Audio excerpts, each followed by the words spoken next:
Baik, bismillahirrahmanirrahim. Assalamualaikum warahmatullahi wabarakatuh. Jumpa lagi dengan saya di Abil Maiwa Channel.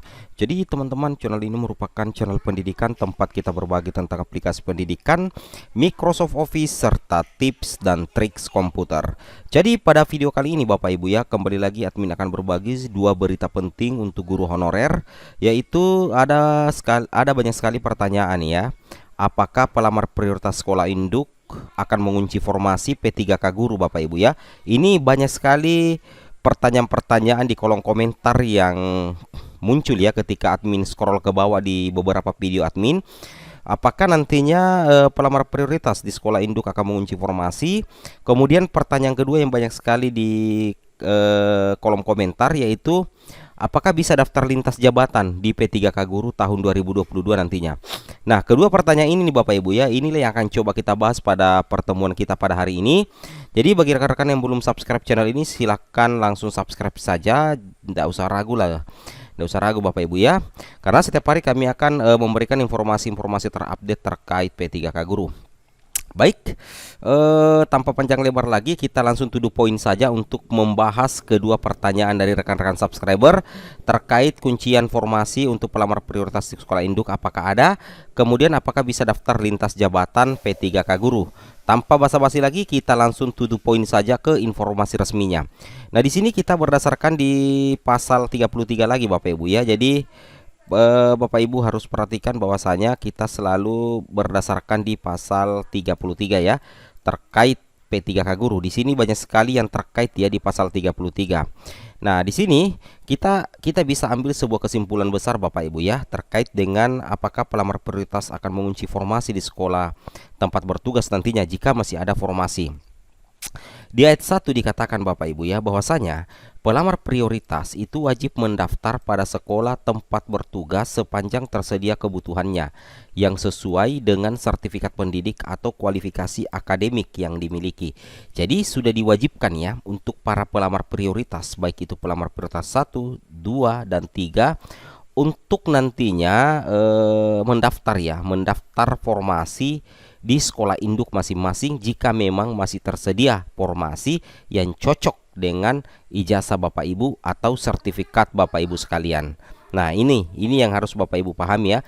Jangan melamar ke sekolah lain kalau di sekolah sendiri itu masih ada formasi yang cocok dengan ijazah atau serdik Bapak Ibu. Jangan sekali-kali melamar ke sekolah lain kalau memang di sekolah induk masih ada formasinya.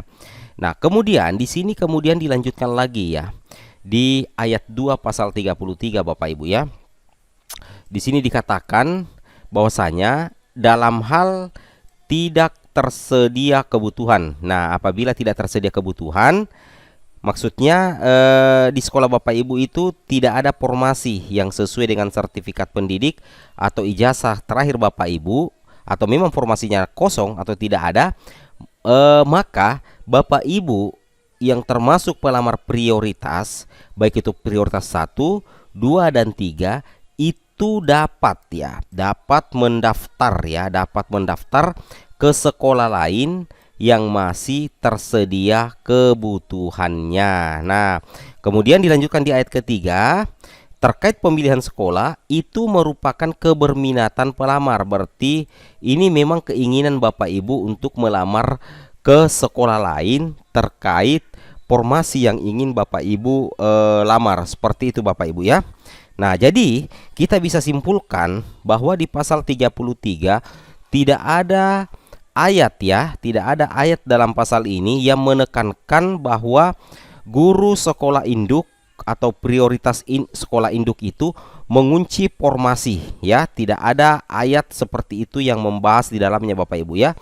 Nah, jadi kita bisa simpulkan bahwa di sini pelamar prioritas dari sekolah lain itu bisa melamar ke sekolah lain apabila memang di sekolah induknya itu tidak ada formasi. Seperti itu Bapak Ibu ya.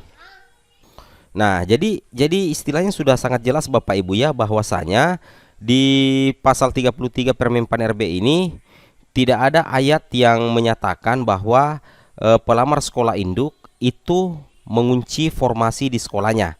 Karena di sini dikatakan apabila tidak tersedia kebutuhan yang sesuai dengan sertifikat pendidik dan kualifikasi akademik yang dimiliki di sekolah tempat bertugas, maka pelamar prioritas dapat ya ada penekanan ya. Ada penekanan dapat mendaftar ke sekolah lain yang masih tersedia kebutuhannya, seperti itu ya. Dapat mendaftar di sekolah yang tersedia kebutuhannya, seperti itu Bapak Ibu ya. Jadi sudah sangat jelas ya bahwa tidak ada kuncian formasi untuk peserta P3K sekolah induk, seperti itu ya. Jadi ini saya rasa sudah sangat jelas ya dan sudah terjawab, kecuali misalkan nantinya ada aturan baru lagi Bapak Ibu ya. Misalkan ada aturan baru lagi, barulah nantinya ini bisa berubah. Nah, tapi untuk saat sekarang ini memang belum ada Bapak Ibu ya, bahwa pelamar sekolah induk, guru sekolah induk mengunci formasi di sekolahnya. Nah, seperti itu ya. Jadi apa namanya Bapak Ibu sudah sangat jelas. Kemudian kita lanjut lagi ke pertanyaan yang kedua di sini Bapak Ibu ya. Pertanyaan kedua di sini, apakah bisa daftar lintas jabatan P3K guru? Nah, apakah bisa daftar lintas jabatan P3K guru? Kita coba jawab Bapak Ibu ya. Lagi-lagi patokan kita ini tentunya di pasal 33. Nah, di sini dikatakan pelamar prioritas wajib mendaftar pada sekolah tempat bertugas sepanjang tersedia kebutuhan sesuai dengan sertifikat pendidik atau kualifikasi akademik yang dimiliki. Berarti semua pelamar prioritas itu harus menyesuaikan kualifikasi akademiknya dan harus linier dengan formasi atau jurusan yang didaftar. Nah, itu wajib Bapak Ibu ya. Ini penekanan dari pasal 33. Jadi seluruh peserta prioritas itu wajib memilih formasi yang linier dan cocok dengan kualifikasi akademik ataupun sertifikat pendidik dari guru tersebut. Seperti itu Bapak Ibu ya. Nah, ini penekanan. Nah, kemudian masih di pasal 33 di ayat kedua di sini dibahasakan Bapak Ibu ya. Kita bisa cermati secara seksama di sini. Di sini dikatakan, dalam hal tidak tersedia kebutuhan yang sesuai dengan sertifikat pendidik atau kualifikasi akademik yang dimiliki pada sekolah tempat bertugas, pelamar prioritas dapat mendaftar ke sekolah lain yang masih tersedia kebutuhannya. Di sini admin berikan nilai 50-50 Bapak Ibu ya. Admin berikan nilai 50-50. Kenapa admin katakan 50-50? Bisa untuk lintas jabatan, tetapi 50%-nya lagi admin katakan ragu-ragu. Kenapa? Karena di sini tidak dikatakan secara gamblang bahwa bisa memilih formasi secara lintas jabatan. Misalkan guru bahasa Indonesia di SMP melamar formasi guru kelas SD di sekolah dasar. Di sini tidak dicantumkan secara real Bapak Ibu ya, dan pasal-pasal lain tidak ada juga, kecuali kalau misalnya admin tidak lihat tolong diinfokan ya di kolom komentar. Di sini tidak diutarakan secara gamblang. Nah, cuman yang menguatkan di sini adalah pelamar prioritas dapat mendaftar ke sekolah lain. Makna dari sekolah lain itu berarti tempat mengajar yang lain. Kita tidak tahu apakah bisa ke SD, bisa ke SMP, atau bisa ke SMA. Karena di sini tidak ditekankan secara gamblang terkait pelamar prioritas apakah bisa lintas jabatan. Misalnya dari guru SMP ke SD, misalkan formasi bahasa Indonesia melamar formasi guru kelas SD. Nah, ya seperti itu Bapak Ibu ya.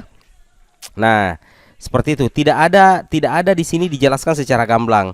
Jadi admin katakan secara pribadi bahwa di sini 50-50 Bapak Ibu ya, 50-50. Nah, kesimpulannya apa terkait dengan lintas jabatan itu sendiri? Bapak Ibu yang mempertanyakan pertanyaan ini, kita tunggu saja informasi lain ya. Kita tunggu saja informasi terbaru, mungkin dari pihak Kemendikbud mungkin bisa menjelaskan nanti terkait hal ini di beberapa pertemuan nanti, atau dari pihak-pihak yang kompeten untuk membahas ini Bapak Ibu ya.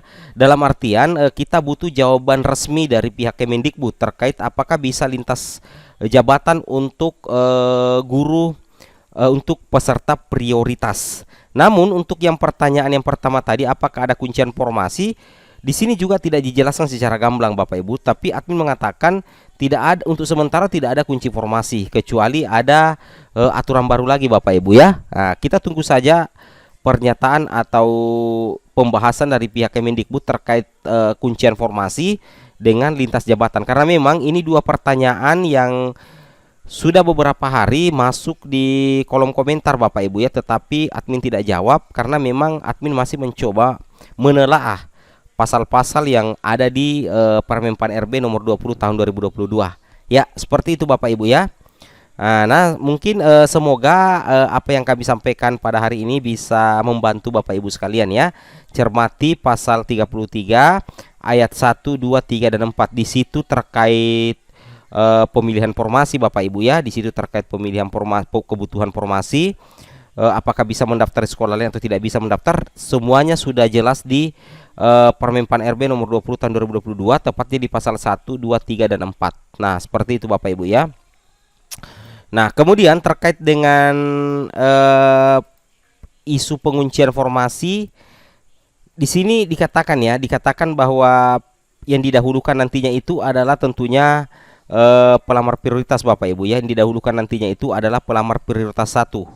Nah, kalau masih ada formasi yang lowong dan tidak bisa lagi diisi oleh pelamar prioritas 1, barulah prioritas kedua nantinya yang akan diverifikasi untuk mengisi kuota formasi yang masih tersisa. Nah, jika masih ada sisa kebutuhan formasi yang belum terpenuhi oleh pelamar prioritas 2, nah nanti akan diisi oleh pelamar prioritas 3 apabila lolos verifikasi data kesesuaian. Seperti itu Bapak Ibu ya. Dan masih ada sisa lagi, nantinya itu akan didaftar oleh pelamar umum. Yang mana pelamar umum itu terbagi dua. Ada lulusan PPG dan ada guru yang terdaftar di Dapodik. Guru yang terdaftar di Dapodik itu yaitu guru honorer negeri dan guru honorer swasta. Seperti itu Bapak Ibu ya. Oke, mungkin cukup sampai di sini informasi dari kami. Semoga bermanfaat. Lebih dan kurangnya mohon dimaafkan. Assalamualaikum warahmatullahi wabarakatuh.